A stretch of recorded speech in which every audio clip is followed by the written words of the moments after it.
જય શ્રી કૃષ્ણ, સ્વાગત છે તમારું મેજિક કિચનમાં। આજે આપણે બનાવીશું ઠંડીમાં ગરમા ગરમ મજા પડી જાય તેવા મેથી આલુના થેપલા।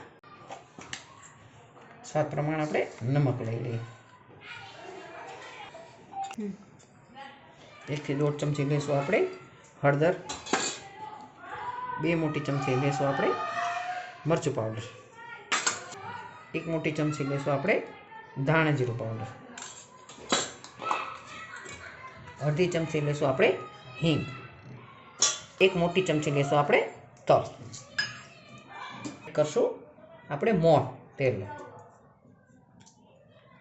2 ચમચા એડ કરશું આપણે દહીં।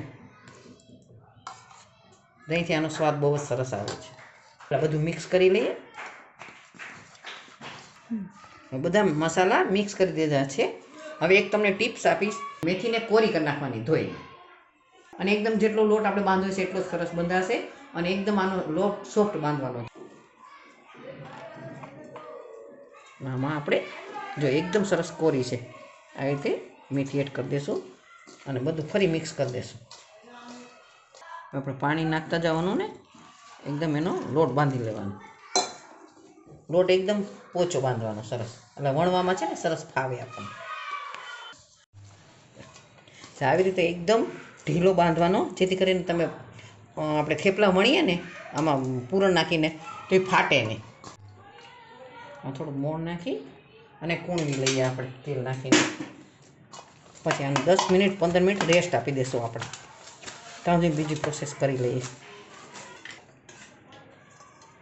10 મિનિટ આપણે રેસ્ટ આપી દઈશું। ગયા છે છીલી લીધા, હવે આપણે એને મેશ કરી લઈશું। તમે મેં કરી લીધા।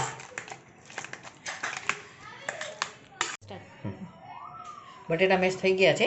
હવે એમાં નાખવાની ઇન્ગ્રેડિયન્ટ્સ જોઈ લઈએ। કાંદો છે, 1 મોટો સમારેલો છે, આમચૂર પાવડર છે, આદુ મરચાં લસણ ક્રશ કરેલા છે, લીલો કાંદો છે, અને ધાણા છે, અને રૂટિંગ મસાલા છે। આમાં તમને એક ટિપ્સ આપું કે આપણે માવો કરવો હોય એમાં છેલ્લે તમે મીઠું નાખજો। મીઠું વહેલા નાખશું ને તો એમાં પણ પાણી થશે, એટલે માવો તૈયાર થઈ જાય પછી છેલ્લે જ મીઠું નાખવાનું।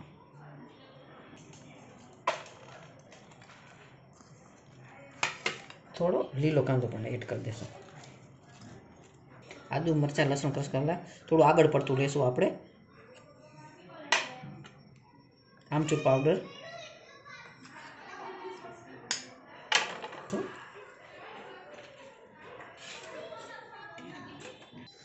મરચું પાવડર 1 ચમચી લેશું, આદુ મરચાં નાખ્યા છે એટલા માટે છે, 1/2 ચમચી હળદર લેશું, 1 મોટી ચમચી ધાણા જીરું પાવડર લેશું, 1 મોટી ચમચી લેશું ગરમ મસાલો। મિક્સ કરી લઈએ આપણે। આપણું સ્ટફિંગ તૈયાર છે। હવે છેલ્લે આપણે આમાં એડ કરશું નમક, સ્વાદ અનુસાર નમક એડ કરશું। સ્ટફિંગ તૈયાર છે, જોઈ લઈએ।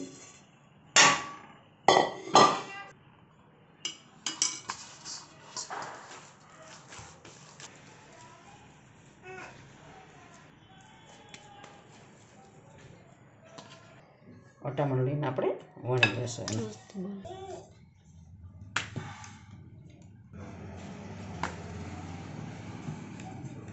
એકદમ એની કોર છે ને એ પાતળી વણવાની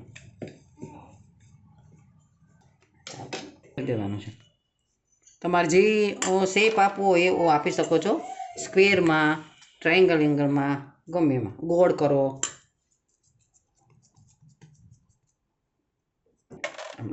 વાળી લેશું।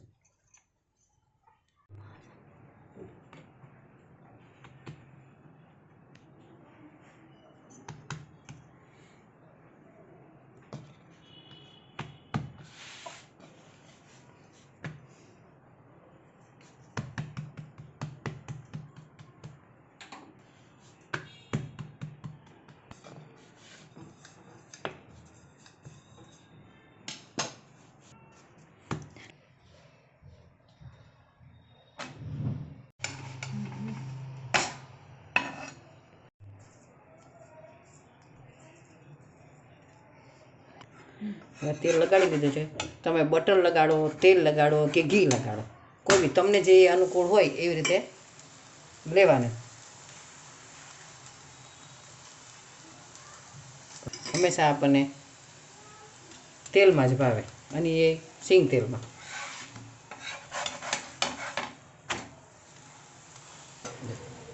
એકદમ સરસ ફૂલે ફૂલા જોઈએ, એકદમ ફૂલીને દડા થાય, મજા આવે.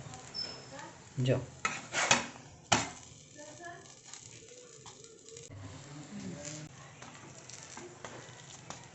તૈયાર છે આપણા મેથી આલુના થેપલા. તો તૈયાર છે આપણા મેથી આલુના થેપલા. જો એકદમ સોફ્ટ બન્યા છે. તમે દહીં નાખીને લોટ બાંધશો ને એટલે તમારે થેપલા એકદમ બહુ મસ્ત બને છે. જો, અને એકદમ મસાલાથી ભરપૂર.